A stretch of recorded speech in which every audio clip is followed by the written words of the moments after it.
The Monday, April 11th, 2022 regular meeting of the Paris City Council is hereby called to order at 5:30 p.m. For the purpose of this meeting, there is a quorum of the council present.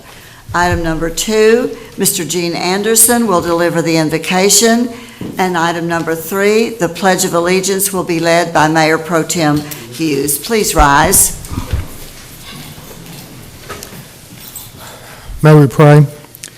Heavenly Father, we're indeed thankful for all that you do for us, and we know, Father, without your blessing, your grace, your mercy, Father, we can't take the next breath or speak the next word or even take the next step. So, Father, we acknowledge that, and we just ask that you would lead us and guide us tonight as we conduct the city's business. We pray that all would be done in a way that glorifies your name. For we do ask these things in Jesus' name. Amen. Amen. I pledge allegiance to the flag of the United States of America and to the republic for which it stands, one nation, under God, indivisible, with liberty and justice for all.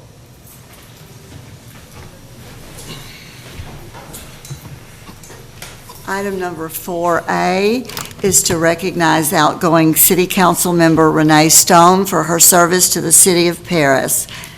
Ms. Stone, if you would come down, meet me down here.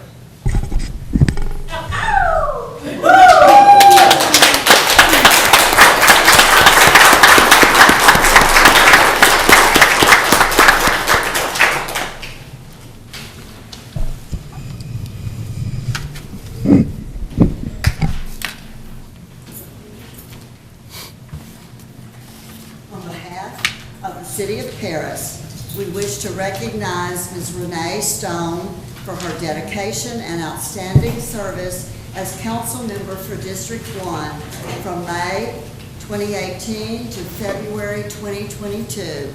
Ms. Stone, congratulations.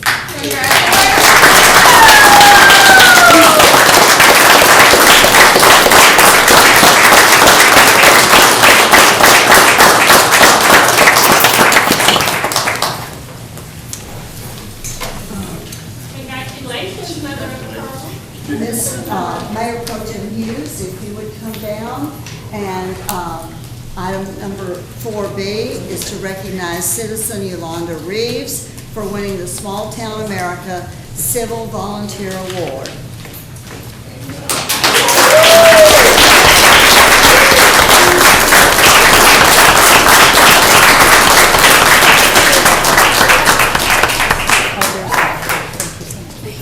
It's a pleasure to meet you.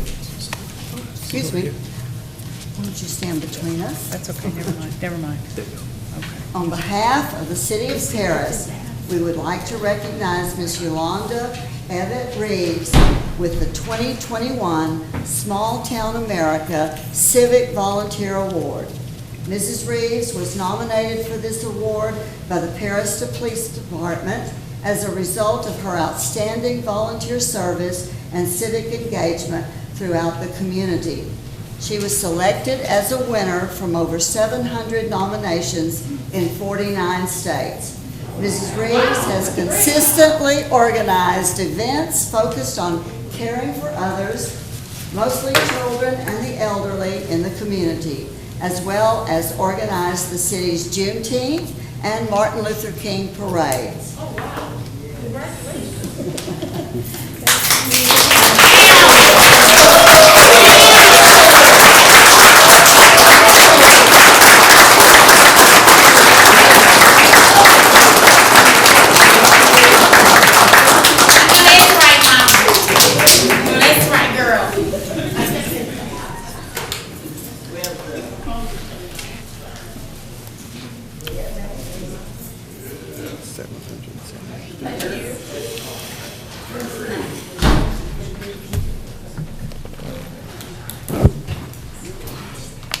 Item number 4C is the Citizens Forum.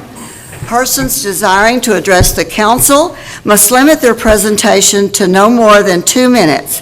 Unless an item is posted on the agenda, the Texas Open Meeting Act prohibits the council from responding to any comments other than to refer the matter to a future agenda, to an existing policy, or to a staff person with specific factual knowledge.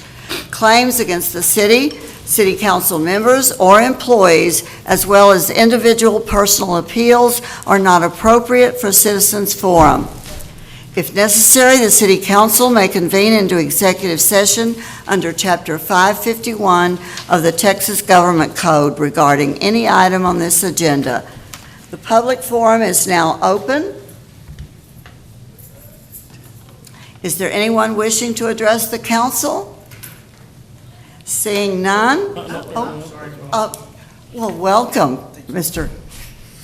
Coyle. How are Hello. you? I'm Matt Cool. I reside at 112 South Main Street here in downtown. And just quickly wanted to, again, voice my support of the stop signs in the downtown area. It's had a noticeable difference in the traffic flow near my house, in both the sound and the safety, feeling of safety when you're walking around downtown. So, and of course, continuing with our lighting and all of the things that we're trying to do for the downtown, thank you for your support and your continued support. That's all. Thank you, Mr. Coyle. Anyone else wishing to address the council? I am. Please come forward, state your name and address. Yes, ma'am. My name is Santiago Pena. I just purchased 433 West Washington here in Paris, and I'm looking to purchase the property next door at 503. It's an empty lot, but it has liens on the property, and I want to address the board to see if we can get some of those liens released or clear them all, whatever we need to do, and that's why I'm here. Thank you, Mr. Pena. Thank you. Anyone else wishing to address the council? Seeing none, the public forum is closed. Next item is the consent agenda. Items on the consent agenda are approved by a single action of the council, with such approval applicable to all items appearing on the consent agenda. A council member may request any item to be removed from the consent agenda and considered as a separate item. Council, anyone wish to remove an item?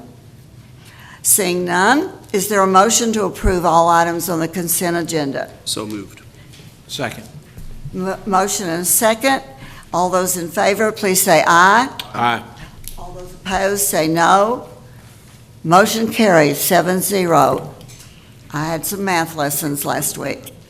Item number 10, discuss and act on a resolution to waive the principal and interest on a dangerous structure abatement lien in the amount of $15,373.09 on property described as City of Paris, Block 155, Lot 3, located at 503 West Washington Street, to facilitate sale of the property to an adjacent neighbor.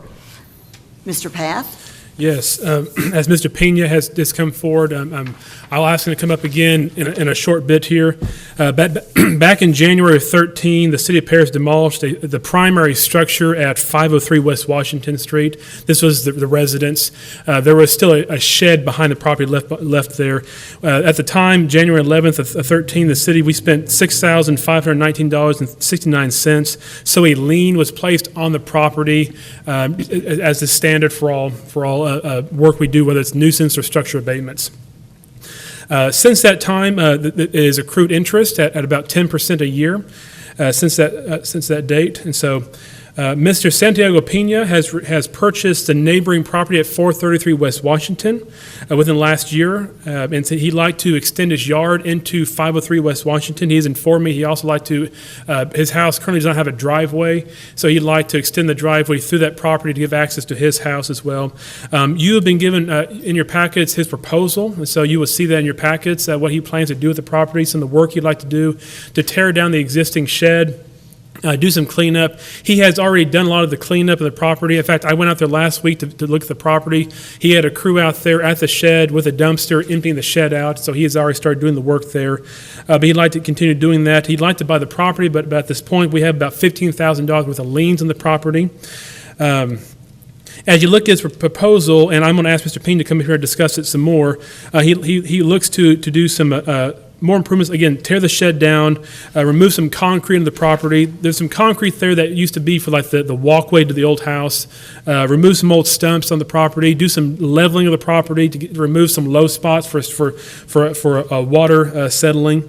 He has stated he plans to spend about $20,000 on the property in total through other investments like sprinkler system and fencing and so forth. The current sale is about $1,000 to buy the property. Let's see here. Now, so he has asked that the city council forgive the owed expense on the lien and release the lien to the property. Typically liens are paid and then released, but he's asking that we waive the fees, waive the accrued principal and interest at this time.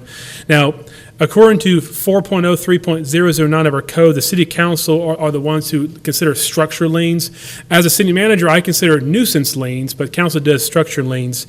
We've not done very many of these since I've been here, so to just kind of give you some thoughts, whenever I look at nuisance liens, when I consider those, my first and foremost is I like to protect the taxpayer dollar, so I try to resist forgiving liens when possible, but at the same time, given every situation is unique, I like to also try to find a way to get the property in the hands of someone who will take care of it. And so many of the liens that I deal with are properties that are either taxes not being paid or they are a continual nuisance. And so sometimes I have determined that I will forgive a nuisance lien because it gets it into the hands of someone who will maintain it. Now, I will say in this situation here, the taxes are all paid, and we've not had any nuisance liens on the property since that time, so it has been maintained since we put the structure lien on there.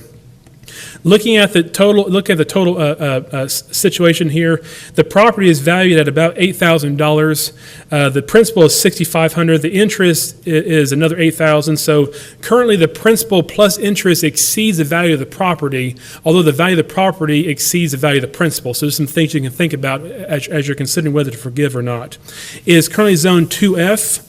Again, we have not had any issues with taxes being paid or so forth. But otherwise, we do have an interested buyer who wants to buy it, who wants to maintain it, whereas, according to Mr. Pena, the current owner is deceased, and so the family is now the heirs of the property. So will they maintain the property? You never know. That's the situation we always face is will they, in fact, take care of the property or not? That's always a risk that we, through code enforcement, have to deal with. So with that, before I discuss your options, I'm going to ask Mr. Pena to come up here and speak with you if you want to ask him questions as you consider forgiving the lien or not. Then I'll come back up here and discuss the options that you can consider tonight if you don't have any others. So, Mr. Pena? Yes, sir. Thank you. So, I bought a firecracker that was sitting there for a long time, hadn't popped, and it's getting ready to. And I was unaware of all the liens that were on that property. I was also unaware that I did not own the driveway to the house I just bought in December. I thought we owned the property and the neighbor was using the property as his driveway as well. Turns out last week I found out through the surveyor they own the property, I do not. I'm actually using the driveway.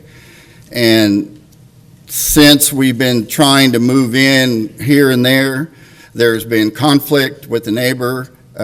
He's put up no parking signs. I mean, it's crazy. So my best bet is to buy the property next door, clear it, level it. We've already filled two 30-yard dumpsters. There was so much stuff on that property, it was crazy.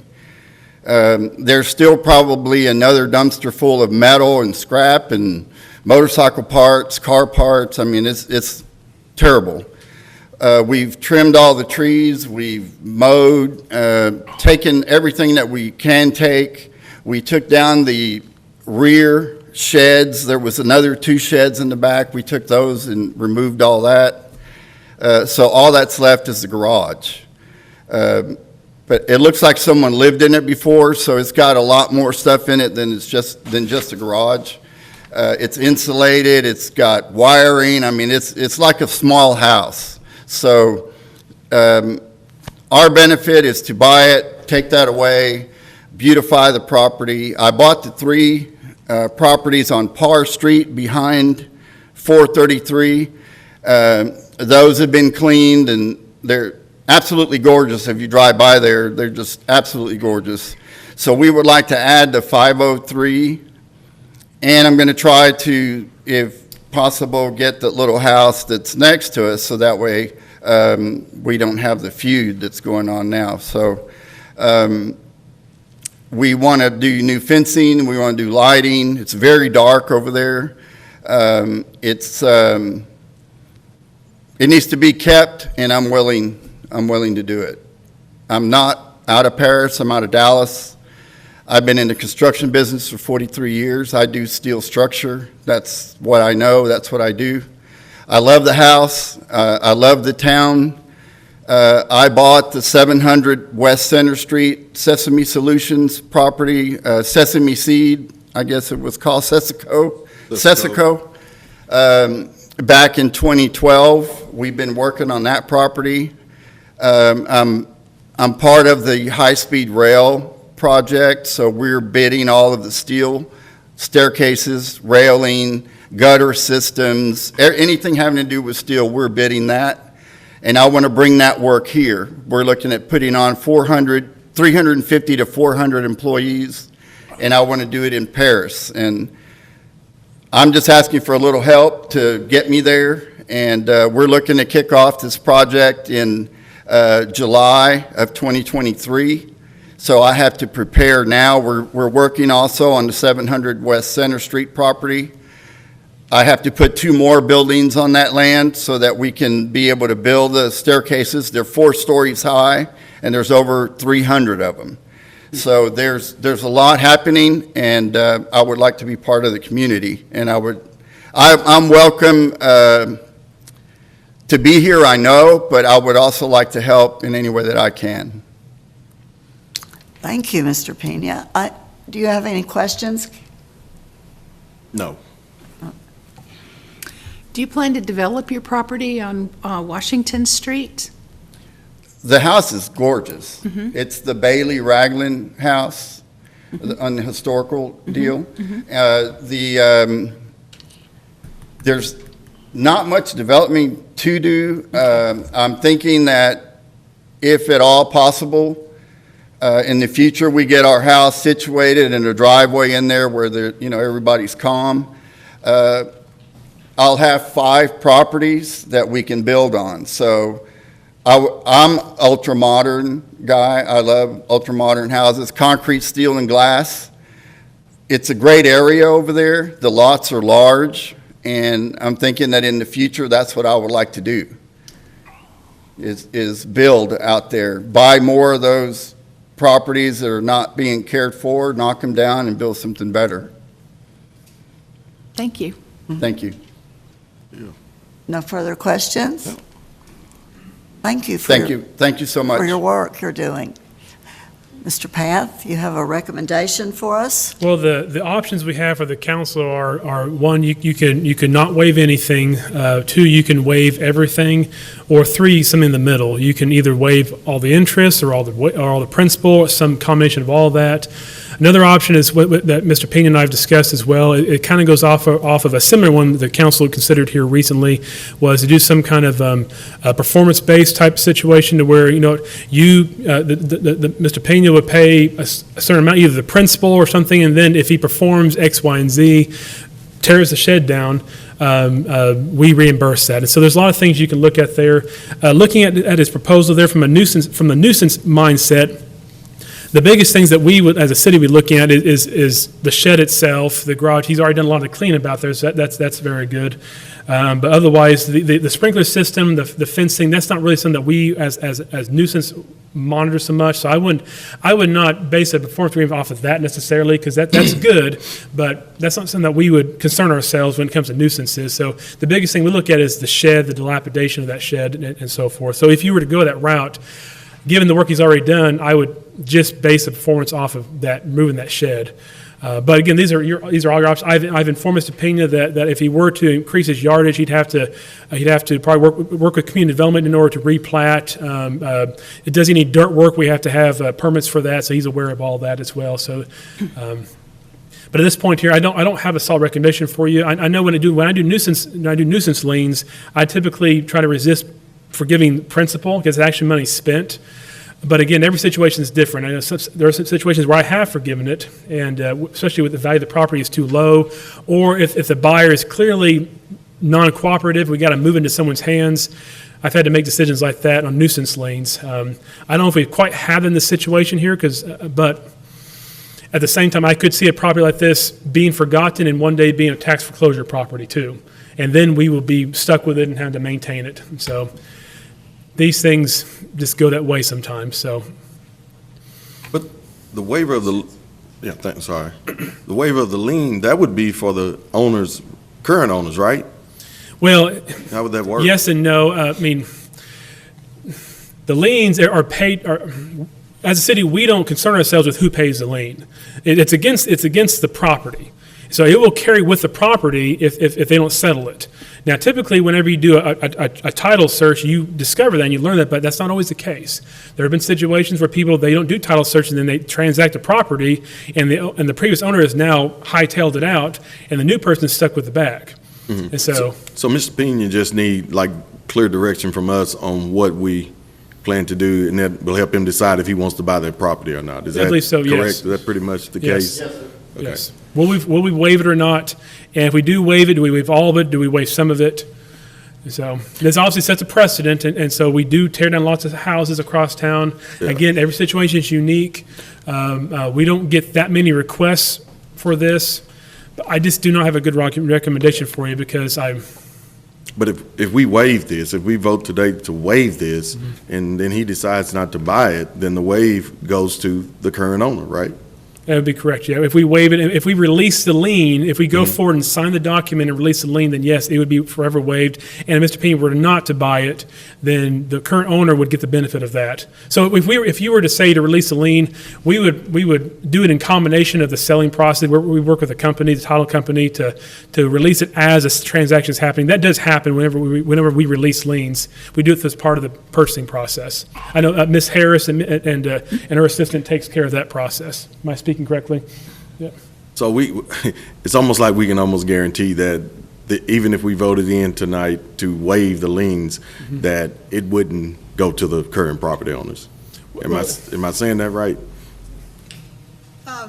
If you wish, I could amend the resolution that's in your packet to make it contingent upon the sale going through. Yeah, I think that would be safer. That's an easy enough thing to do. Yeah, Yeah, I'd be more comfortable with that. yeah. I'm good with that. I think this is a good thing. I mean, for all the investment that you put in to the surrounding areas too. I mean, I think that's a fair combination to say that, you are looking to, put your roots in the ground here in this community.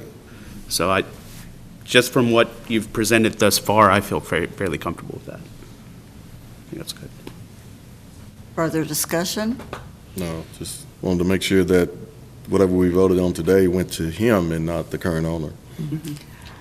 Well, I will hear a motion for an amended resolution that this would apply to Mr. Pena only as a purchaser. And is that to release the entire lien principal and Well, interest? I'll make it.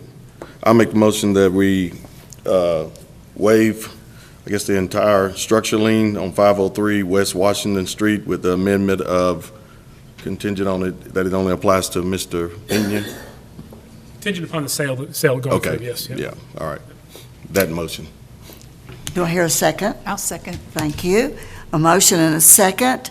All those in favor of the amended resolution, please say aye. Aye. All opposed say no. Motion carries 7-0.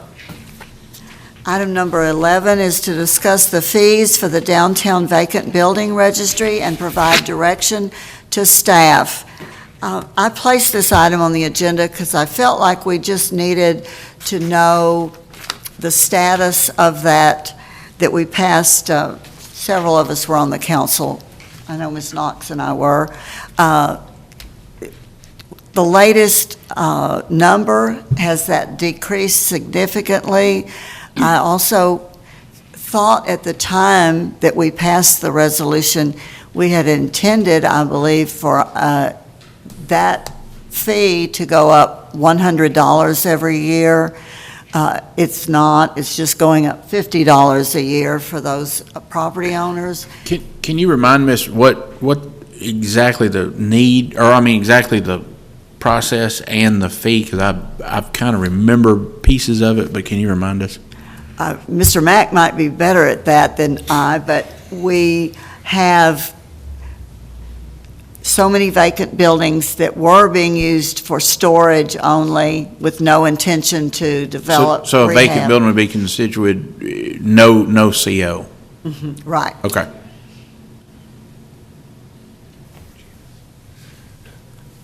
Mr. Mack? I have a list before me right now that shows that we have a total of 39 properties in Historic District 1. These are principally addressing commercial buildings. Of this list, the notices go out. I'm going to actually change that process next year. So this is a calendar year registry fee that's paid. And we've been sending the letters out in the end of January or January. This year they went out on February 1st.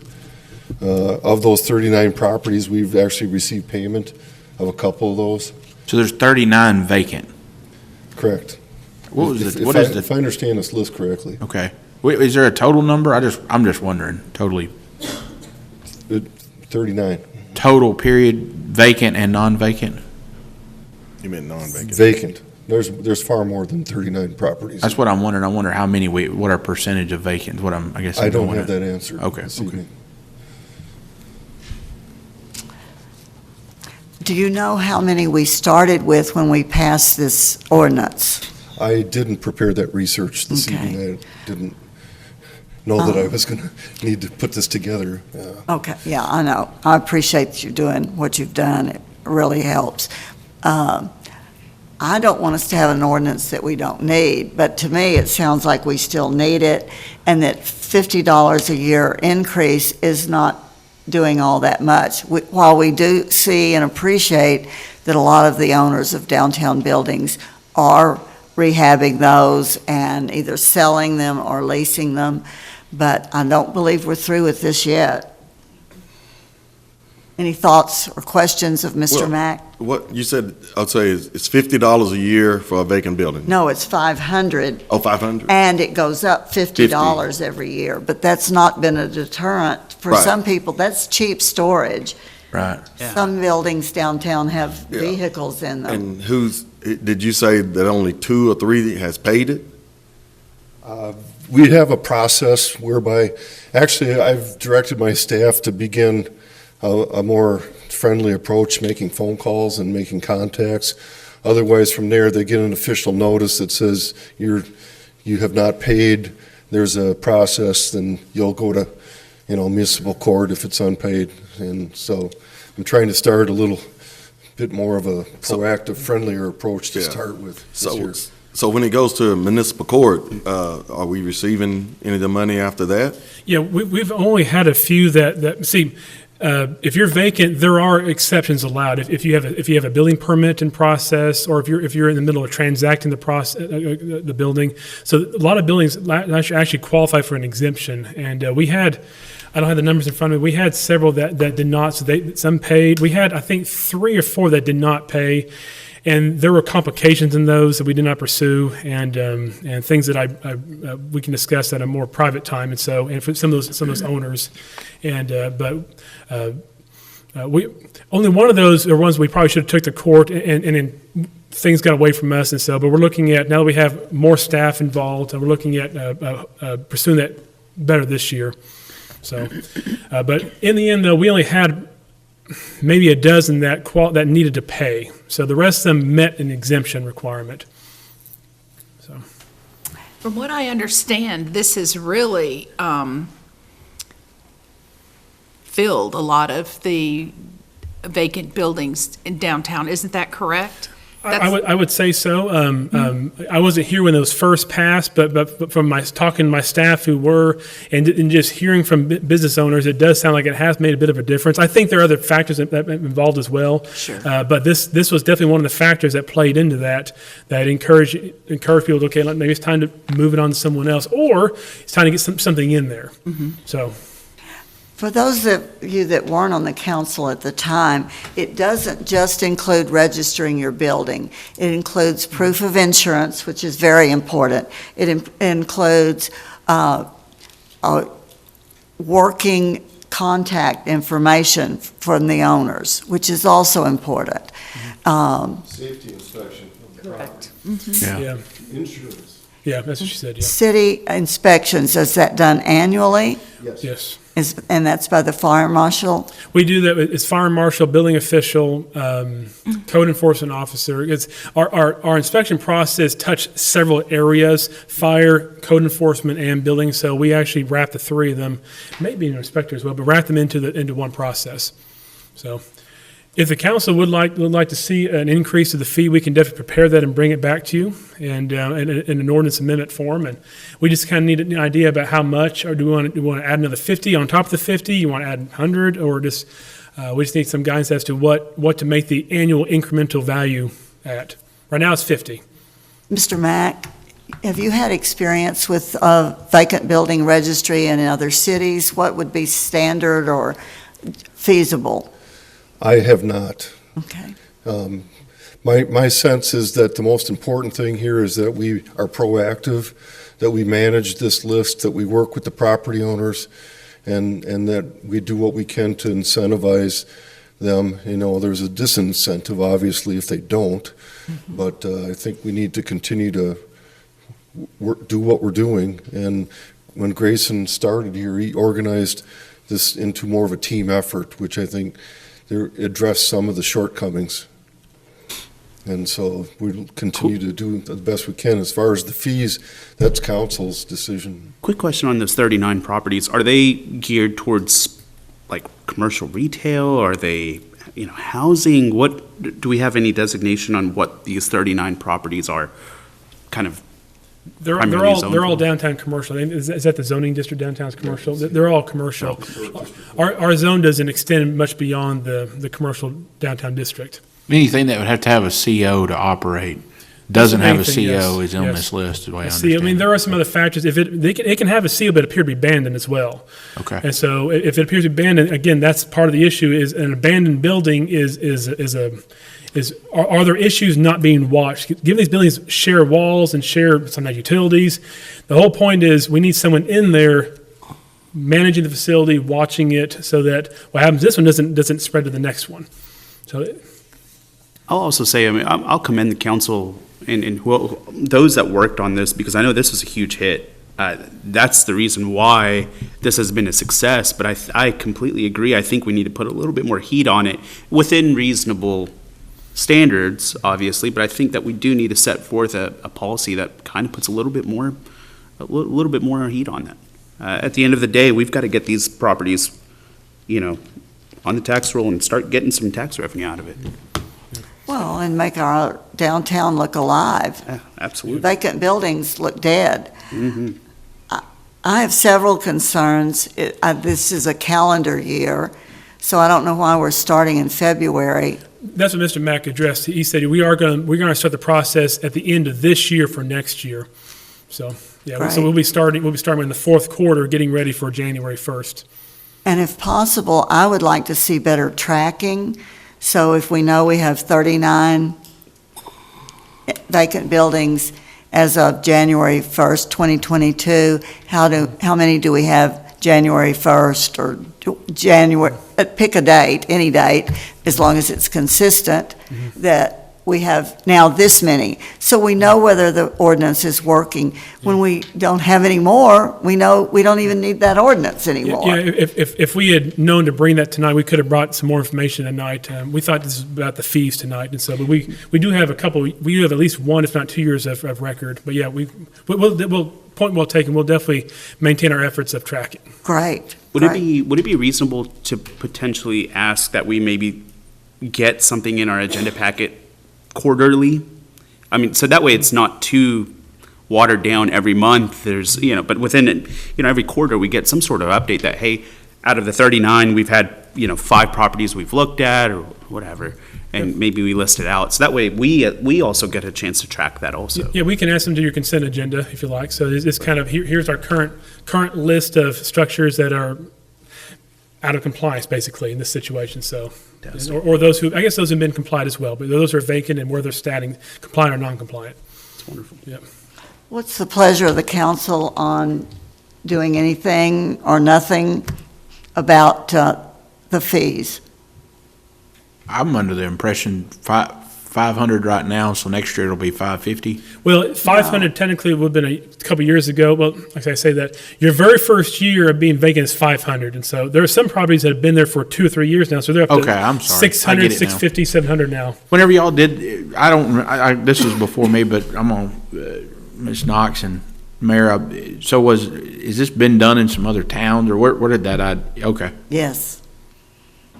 I hate to tax anybody, but I see the point in doing this because it ends up being cheap storage, and I know a few of them that are right now, and we don't ever get them back up and going. But the biggest concern I have, and the inspection side of it, is the safety deal. We've had a fire down there, and one of them, none of the fire system worked in there. Luckily, we got there quick enough, and everything was put out, but it was on the verge of going through 2 or 3 other businesses that are actually in operation right now, so I think it's something viable.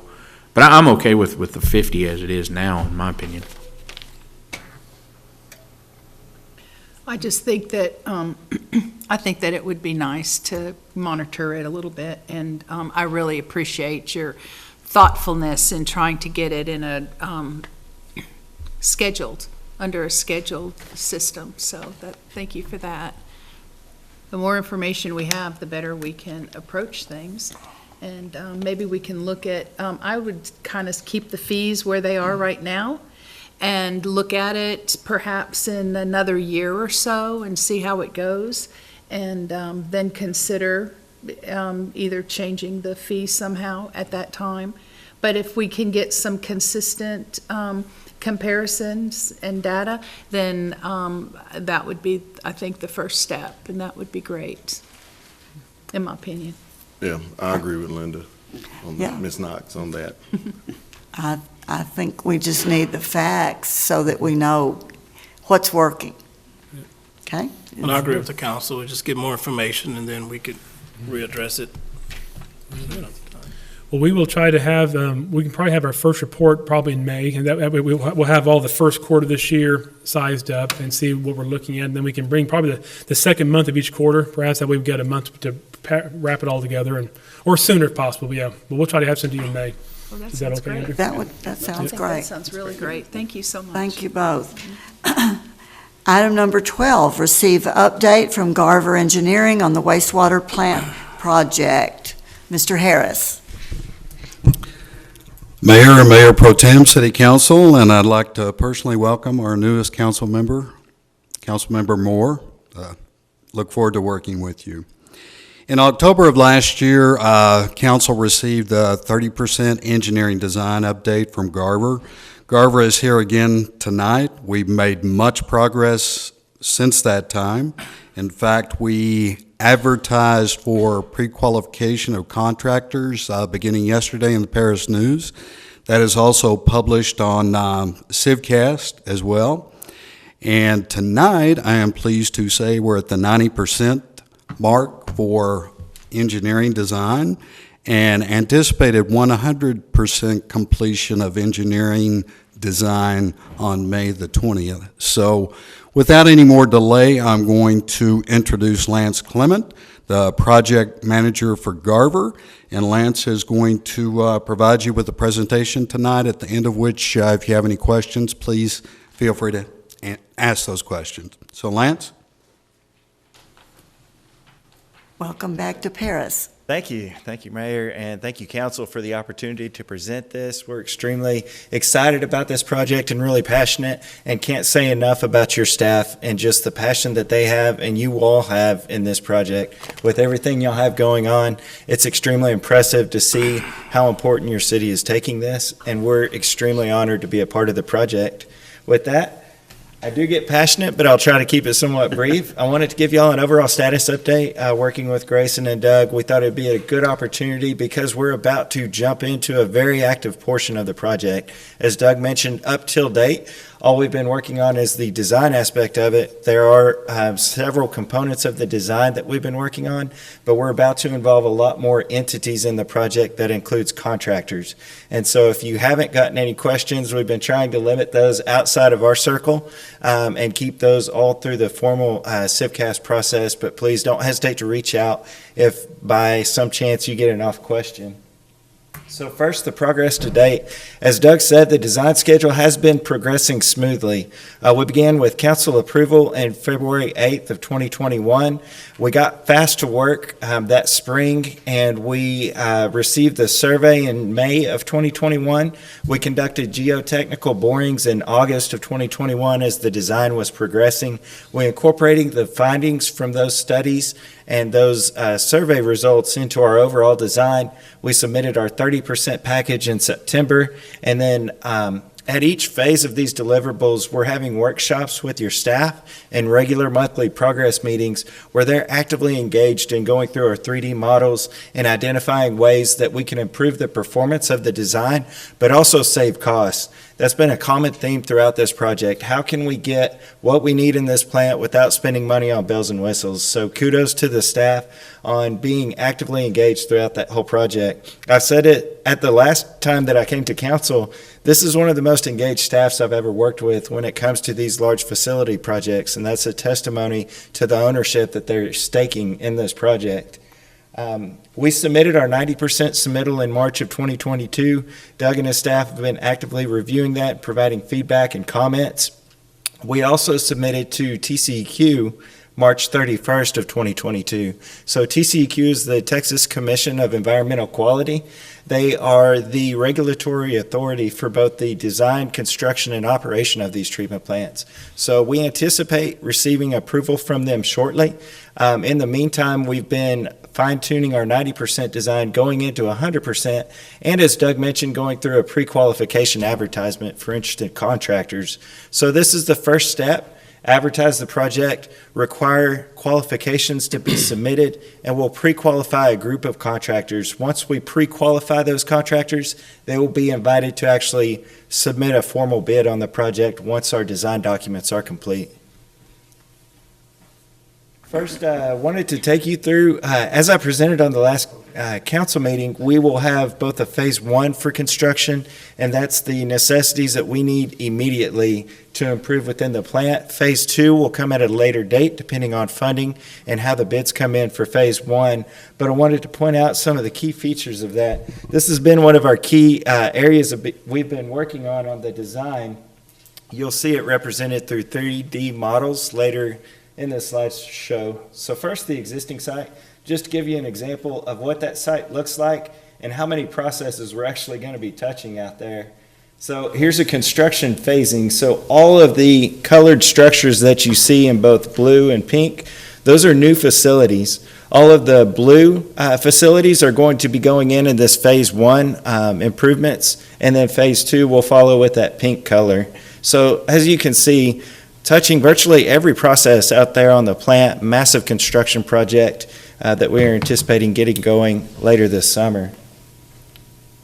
I did mention we submitted that to TCEQ. That included 90 really fully designed plans and specifications. Any comments that we may be getting back from them will be incorporated into the 100% set. That included several volumes of specifications detailing out what equipment and what construction methods are accurate for the project, and really guiding the contractors on what they will be bidding for the project. That's also followed by a very hefty drawing volume set that details out all the actual construction requirements for the project. Here's the proposed site overview, so you can see we've cleaned the site up quite a bit. After the finalization of both phases of construction, would be removing those large orbals in the center of the plant and replacing those with a lot more streamlined aeration basin complex.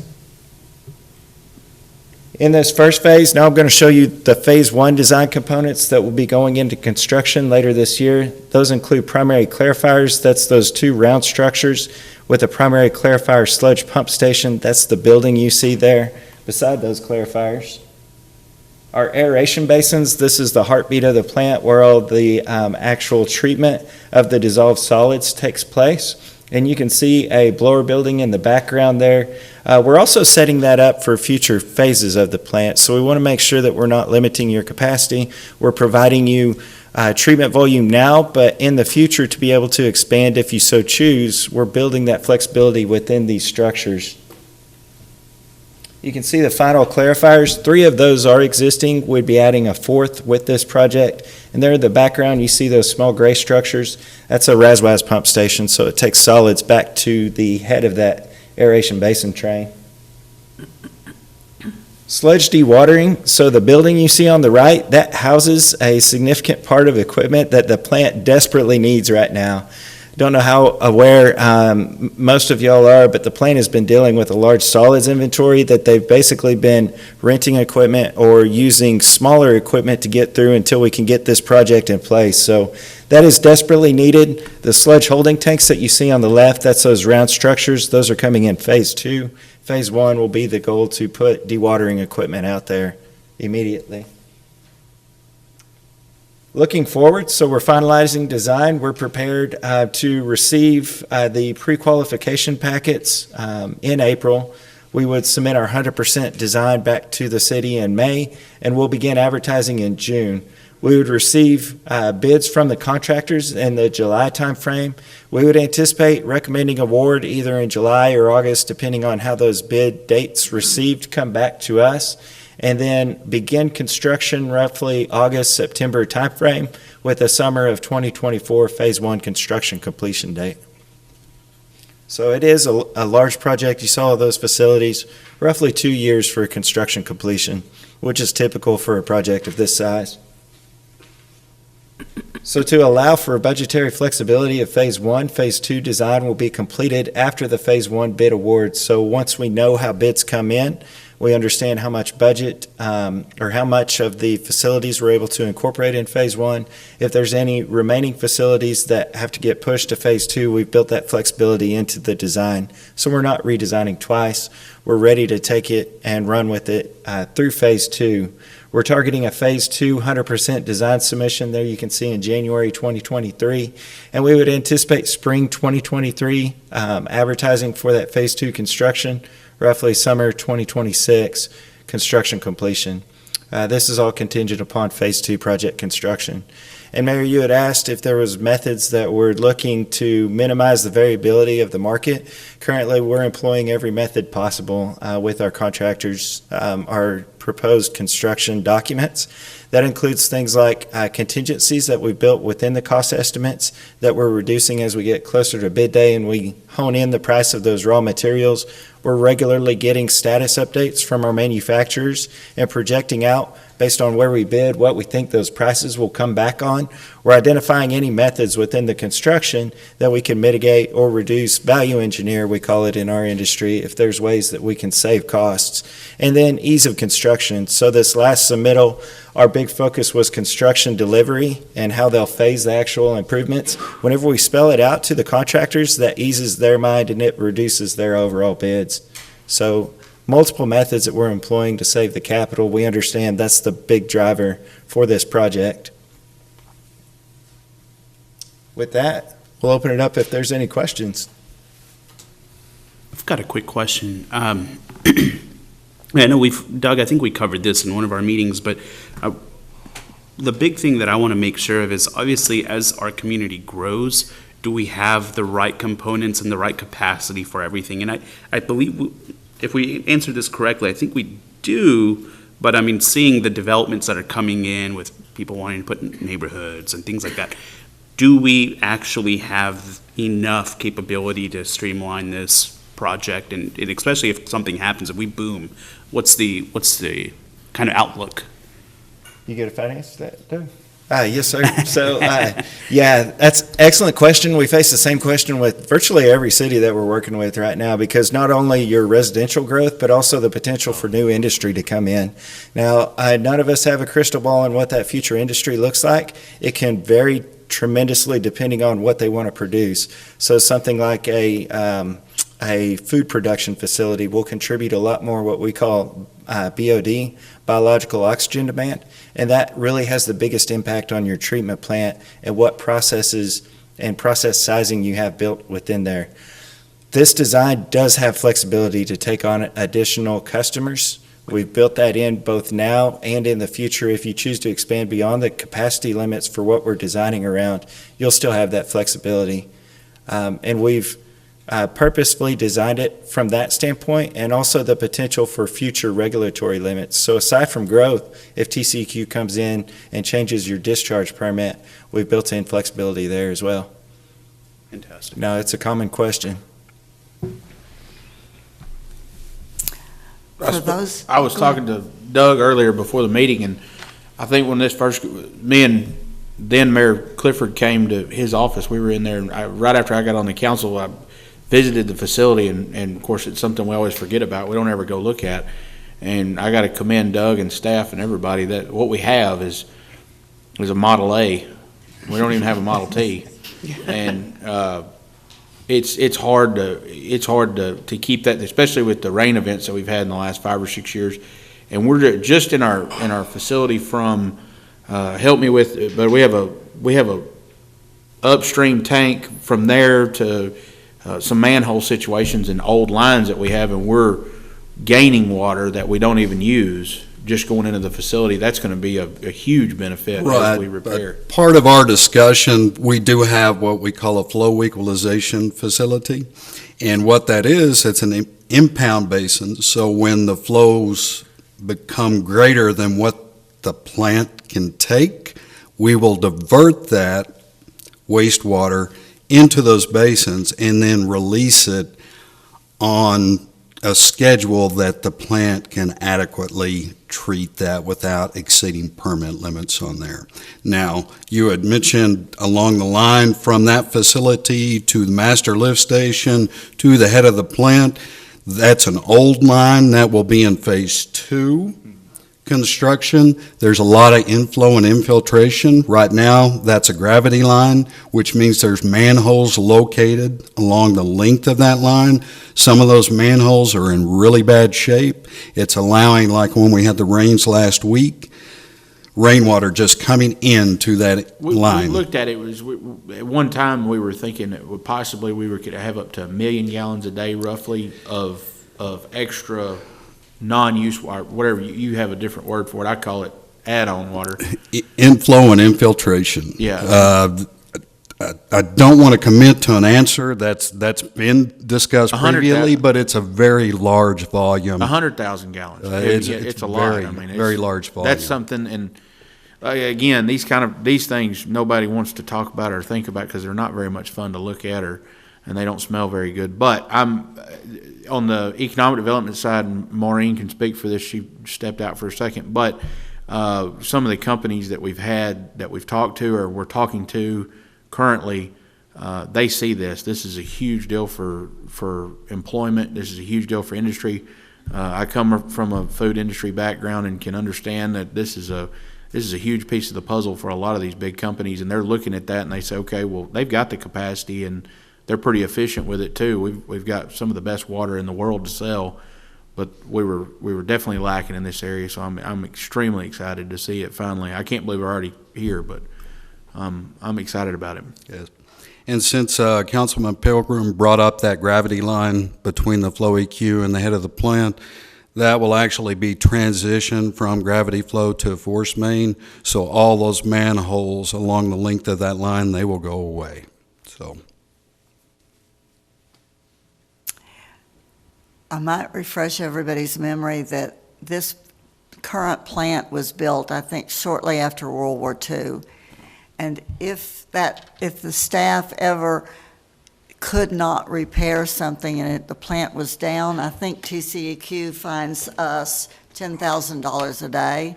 Is that correct? It depends on the violation. Okay. But yeah, they can, the fines can approach 10,000 a day.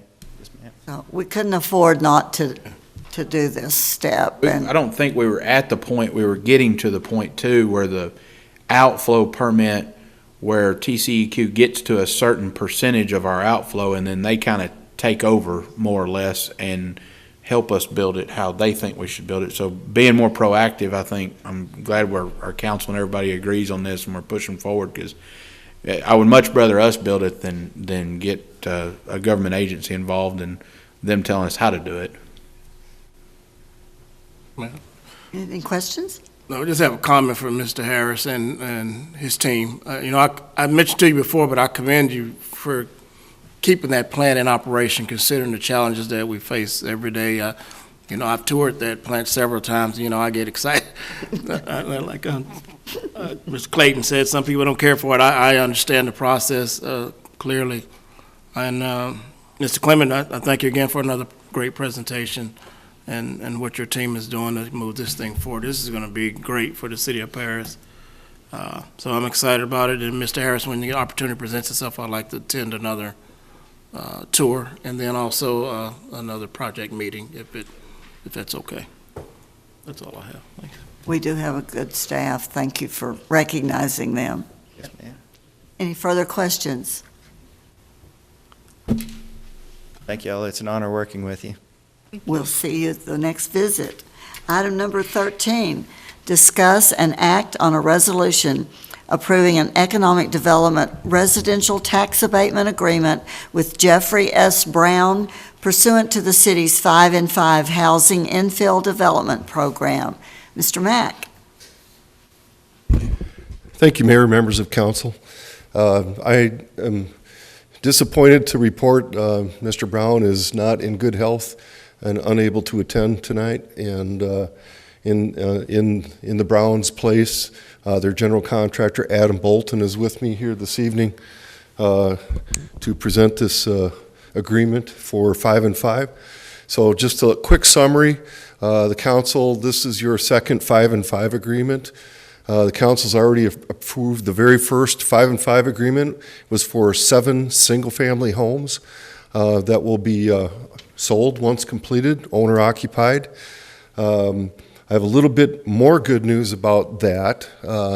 I had the opportunity today to attend the Lamar County Board of Commissioners, and they have adopted and paralleled the city's 5 and 5 program and approved their first tax abatement for Mr. McKinney. And so we are very pleased that we are moving together in unison on this. And I think the more we keep having these successes, the more hope for an overall great benefit to the community as a whole. What you have before you this evening is 3 new duplexes. You've recently rezoned this property. You see where they're located here on the map. It's this property,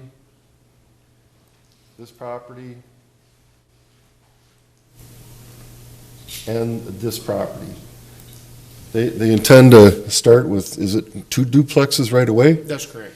And I think with that, staff is certainly recommending that you approve the ordinance, but I'd like to introduce Mr. Bolton and see if you have further questions or let him offer a brief presentation on behalf of the Browns. Appreciate it. Council, thanks for your time. My name's Adam Bolton, and I am representing the Brown family tonight in this application. Little history on this project. Shane Brown was paralyzed in a 18-wheeler rollover in 2018 or 19, I believe. In that recovery process, he has a lot of needs in general, and one of those being his living conditions. So they owned this lot right before his accident. So throughout that time, we've subdivided and rezoned those lots and have drawn plans that fit in those footprints. One of those plans, and specifically one of those units of the plans, is going to be wheelchair accessible to allow Shane to live and have a live-in nurse caretaker with him in those units. So with that being said, we will plan to start on his unit and a second duplex concurrently. Liberty Bank says they want to get those in and leased, the sale of their full-time residence sold, and then we'll start the third. So with that, we'll have 4 doors in this day and age. I'd like to say 6 months, probably closer to 8 to 10, just with availability and labor, with the second 2 to meet that 5 and 5 requirement within days, if not weeks, of them selling their home. Just want to say thank you to Andrew, his team, and the guys in the building department, Duke, James, and Manager Path's leadership. Obviously, it's y'all's vision that they're implementing, and it's not just wastewater treatment plants that they've got their focus on. It's smaller projects like these that are helping the community, and we appreciate it. Any questions? No, it sounds great. We're glad you're involved. Thanks, appreciate it. You have a good evening. No discussion, I'll hear a motion. I'll make a motion to approve the 5 and 5 infill development agreement with Jeffrey S. Brown. Is there a second? I'll second. Motion is second. All in favor, please say aye. Aye. All opposed, say no. Motion carries 7-0. Item number 14, receive presentation from staff about the new community development online permitting, management, and information system overview. Thank you, Mr. Thank you, Mayor, members of council. It's with great pleasure that I introduce our new building official, Duke McGee, and James Hooten, our new assistant building official. Duke began his position here with the city late November, early December of last year. And Duke has brought a passion to systems management and helping to establish some continuity within our building inspection program and development processes. I'm very excited that he has prepared this presentation for you. You've been given a packet that has the full booklet, the full work booklet that he has prepared and produced to further implement development policies that we've created, being able to take projects from the horizontal civil site improvements up through the building permit process. And this is the entire spectrum. A lot of information. It'll all be available on our website. And this will be one of the featured things as we move forward this fall to schedule the building and development forum that we postponed due to the pandemic. It's still our hopes that that will proceed in the fall. Once we set a date, so this will be part of that program, but council has the presentation tonight from Duke, and it was with great pleasure I turn it over to Duke to walk you through the system. Thank you, Duke. Thank you.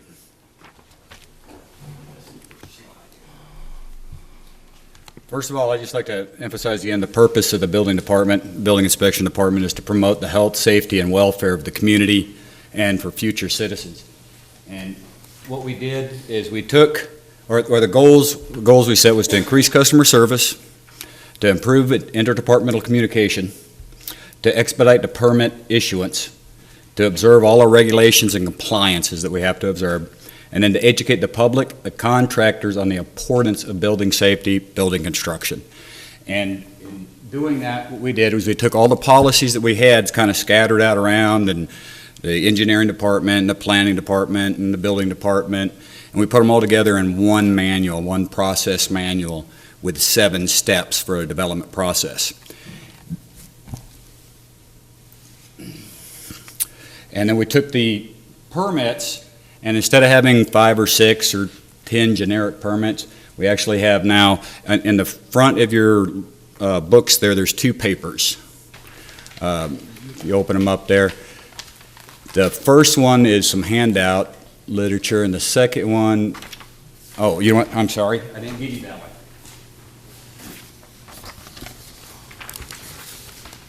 And all I have, I should have printed more, I guess I could, I won't even worry about that. We made about 40 or 50 permits actually now, but they're all job specific. So when they apply for the permit, it's specific to the actual job or contract that they're performing. So they can give us more information, less confusing, if you understand. So instead of filling out a whole bunch of stuff, they can be specific with what they need. And then that expedites the permit process.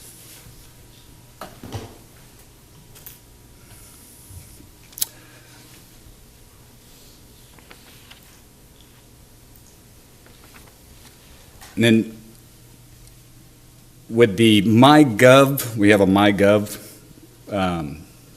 permitting software that we've created a process for that matches this development manual. And in that, the contractor, the developer, and all the city departments can monitor a project from start to finish, which increases communication so that we're not having to one department emailing another department or a contractor emailing the wrong person, emails getting lost, phone conversations not getting tracked. It can all be done through MyGov. And it's an ongoing process. We're learning MyGov right now, the contractors and us ourselves, the different departments. And as that progresses, we should be able to increase our efficiency even more. And in that MyGov, they have what they call a citizens database or information center. So we're putting all this information in that database. And it's not just the building inspection department or the planning department, it's fire department, EMS, police department, any information that the city needs. So a citizen can come in, type a question, and find that answer. And I'm going to try to get on there so that we can see that, if I can figure out how to get out of this presentation.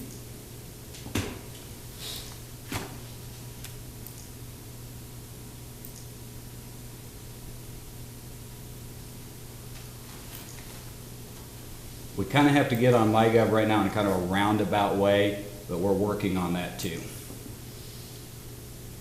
So just kind of a brief overview. This is on the city's webpage.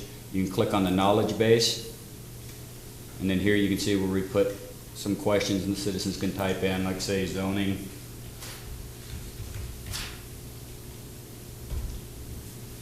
And here's some of the questions that are in the back in the question and the answers. And you know, how do I plan and zone, or how do the Planning and Zoning Commission and the City Council obtain public input? And there's the answer. They can find that answer fairly fast, fairly easy. And then this is the landing page for MyGov. You go here to the Download and Information Center. And these are kind of laid out similar to the development manual.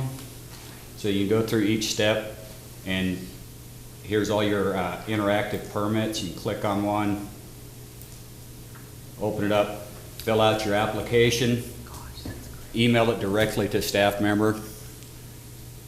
And again, this is all a work in progress, so we're still trying to get all our ducks in a row. Is there any questions? I think just praise that you're taking this to such an easier process. Pretty impressive. It's me and all the staff. It's everyone over there. We're all been, James and Miss Page and Miss Trinity and Andrew and everybody's been working really hard on getting this stuff all done together so that it flows smoothly. So is this manual, these are available now for contractors to come pick up? And yes, they are. Perfect. And the little packets in the front, those are the actual 7 steps that are in the manual. So you have the full manual and then these little brochures. If your development doesn't need all 7 steps, like say it's already been zoned and already been platted, so you can skip the first 2 and go right to the 3rd step, the permitting process or the site development process. Or if you don't need any of that and you just need a construction permit, you go right to the permit. So you don't have to actually have the whole manual. And the back of the manual is all our city ordinances, design schematics, specifications. So a contractor or developer can go right in there and instead of trying to search through the codes or through the city ordinances, how many parking spots do I need? Is an easier condensed version that they can find. How do I stripe, for fire lanes? It's all in there. And as we get more details, more information, we'll add them to the back to make it the process even hopefully more efficient. Very cool. Thank you. We've bragged on water and wastewater department. Let's brag on planning and community development department. Pretty impressive. This is awesome. Good stuff. Great. Yeah. Yeah, I just wanted to add, I'm very proud of our department there, under Mr. Mack's guidance, and with Mr. McGee, Mr. Hooten, and everyone else on board. When we've been trying to do for the last 2 years, we've been trying to create consistency, we've been trying to create fairness, we've been trying to create efficiency in the process through our pre-development meetings. We've seen a major uptick in those. We're seeing a lot of good communication between developers and our staff up front. Before you start throwing hammers around, you come and work with us, and so we've seen great strides in that. This document here is designed to help developers and anyone who wants to get into the field know what our ordinances are, because there are, you look here, you look there, you look here, it's all in one place now. And so, and as they said, we've streamlined the permits so that they're not as confusing anymore. So if you want a permit for X, here it is. And so I know personally that all the staff have been very involved in this. They've all contributed to this, from the front end staff who actually deals with the person coming into the office to Mr. Mack's level who deals at a higher level. They've all contributed to this. So I've been very impressed with this process, and I really do think this will help, again, make us even far more builder friendly and so for our community. So. Grayson, I'll say this. When Mr. Bolton got up earlier and said and commended the staff, that's huge. That's the test right there. When a developer comes up and says, hey, it's been nice to work with the city staff, that's huge. Because I know that's been a problem that we've had in the past. Hey, not anymore. You guys are working your tail off. And I mean, I'll go and defend you all day. I see it. So just putting that out there. And I think some of that is perception only, not reality, so. All right, thank you. Item number 15, discuss and act on a non-binding resolution indicating support for the proposed Forest Brook Estates mixed-use development to be located at 3375 Jefferson Road, Paris, Texas, making other findings and provisions and providing an effective date. The time is 6:42, and I'm convening the City Council into executive session pursuant to Local Government Code Section 551.072 to discuss this item. Actually, this particular item is going to be under 551.087, that we're going to take item number 15 into executive session.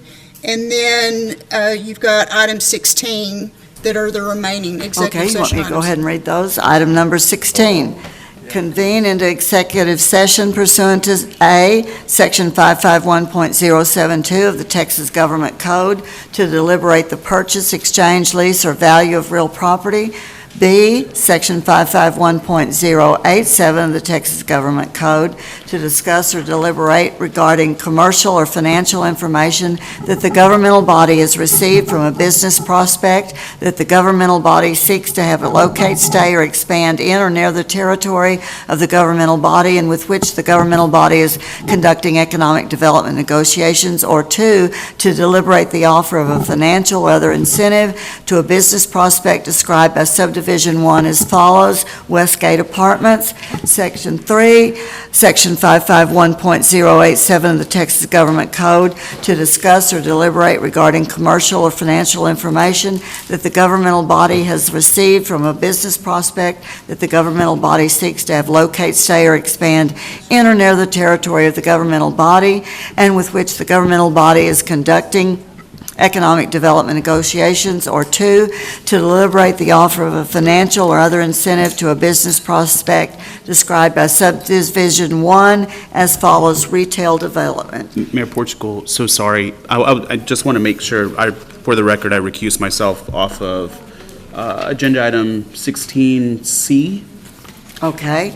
Yes. If y'all would just have a motion to allow him to recuse I'll himself. make a motion to allow him to recuse himself from 16C. I'll second. Second. All those in favor, please say aye. Aye. Those opposed, say no. Motion carries. The time is 7:35 PM, and the city council is now in open session. Item number 15. Do I have a motion to approve a resolution indicating support for the proposed Forest Brook Estates to be located at 3375 Jefferson Road? So moved. And a second? Second. All those in favor, please say aye. Aye. All those opposed, say no. Motion carries 7-0. Number 2, approve a contract of sale and purchase as discussed in executive session with Maureen Hammond of the PEDC. I hear a motion. I make the motion. Thank you. A second. Thank you. All those in favor, please say aye. Aye. Those opposed, say no. Motion carries 7-0. Item number 16B requires no action. And item number 4, 16C, no action. I will hear a motion for adjournment. So moved. Second? Second. All those in favor, it's unanimous. All right.